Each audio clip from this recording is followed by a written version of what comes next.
Hello, and welcome to this week's episode of Talking Freight. You may have noticed that things have changed a little bit from previous videos, and there's a big reason why.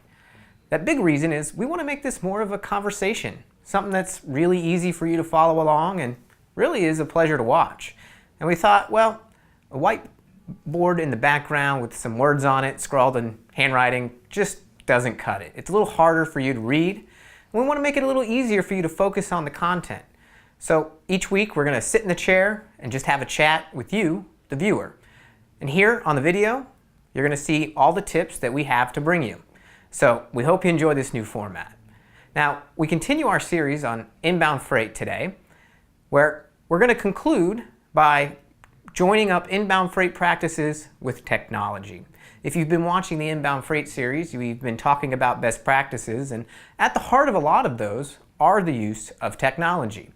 And because Talking Freight is brought to you by Cerasis, and we also provide a transportation management system, the backbone of a good inbound freight program centers on using a transportation management system, or a TMS. So today, we're going to talk about the 5 must-have automation features that you should be looking for when you're selecting a TMS if you want to control your inbound freight a little bit more. So let's start with number 1. The most important is real-time freight rating. A big reason that a lot of people use a TMS is they want an easy way to match what their load is to available carriers. In a good TMS, you're going to be able to load in multiple carriers that can serve multiple needs. And when you put in your shipment information and you get to the next screen, you want to be able to see things like price or transit time and which carriers are available. And any good TMS used for inbound freight management, especially one that maybe your vendors can use with a login that you've provided, you want to be able to have control and allow them to see the carriers that you want to see, and for each shipment information brings up the rates that they expect to see and gives you a little bit more control. The next feature that you want to see is you want to make sure that a good TMS for inbound freight has organizational control. This is a little bit like controlling the pricing when you have real-time freight rates for your vendors, such as in the first point that we made.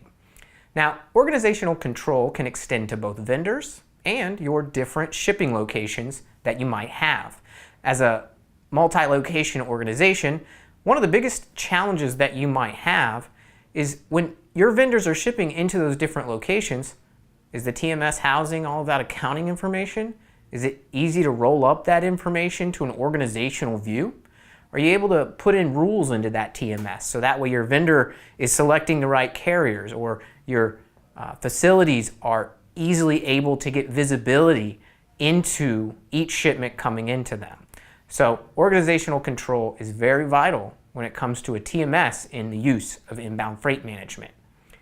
The third one is a lot to do with that same theme of visibility, except you want to make sure that a TMS not only provides that visibility of when shipments are going into your facilities from vendors, but that you also have the ability to run data reports and have room for analysis. For example, we've talked about carrier scorecards in previous videos.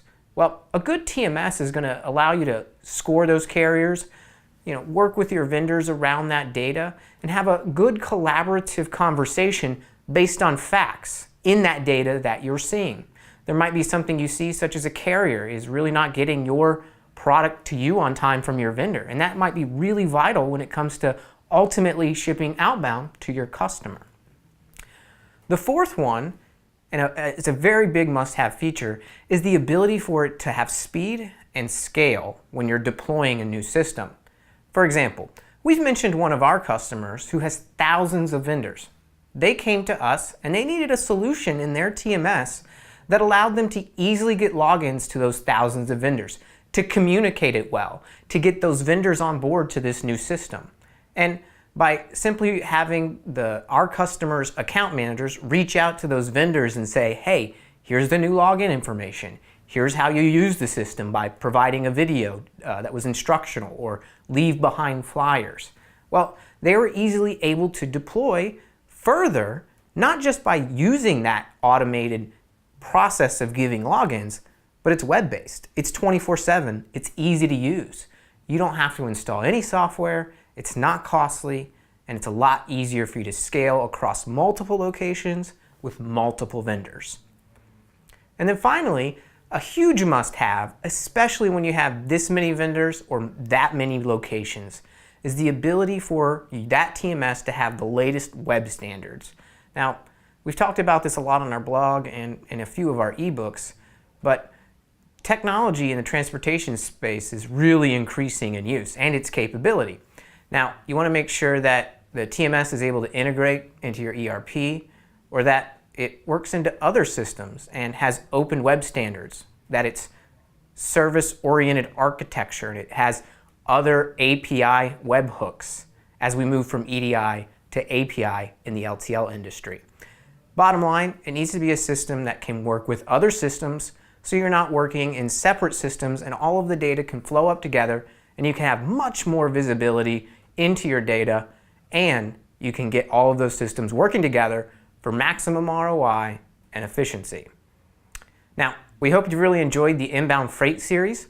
Next week, we're going to talk about a big topic, and of course in the next few weeks, other topics that are about freight, but they're kind of other extras. Things like accessorials, or how you can deal with such issues as capacity crunch, or other issues that might come up that don't fit into a main category. So we hope you've enjoyed Talking Freight. We hope you like the new format. If you haven't subscribed yet, make sure you hit that subscribe button so you don't miss a single episode. They come out every Friday. If you want to ensure you don't miss an episode, hit the little bell and you'll get an email every time we publish a new video. Now, if you check out the description, you can see some more information about automation features you'd expect to see in a TMS for inbound freight by going to our blog post about that. And of course, make sure you connect to us on social media so you can see all of our educational content and any new updates. Thanks for watching this week's episode of Talking Freight. We'll see you next week.